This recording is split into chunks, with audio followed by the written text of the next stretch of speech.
Cpi-Khundrakpam Local Council na sinduna Local Council asigi Yankairak Suba Conference ngasi Waiton Makalekay da pangthokre. Tauramaduda CPI Manipur State Council State Secretary L. Thoiren Lamyan Bahizam Irabot ki matung ilamba ningtho khongsam Moirang ningtho State Executive Member TH Shakina Chingba Miyoi Kayana Sarukyaki.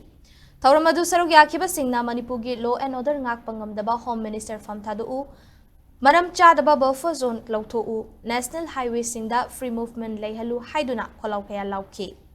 Conference Aduda Political Draft Resolution Oina Kumcha English Singani Kun Humdoigi May Ahumdagi Kuki Singna Yum May Thaduna Talakraba Lanjin Narakliba Imung Sing Mayumda Hanjin Halu Local Body Singi Mikal Atubada Pangtokuna Democratic Rights Fanghalu Illegal Immigrants Singi Isu Loidringaida delimitation Pangtok Payaroi Haiba Demand Sing Mapung Fana Pukatnaba Warep Loki.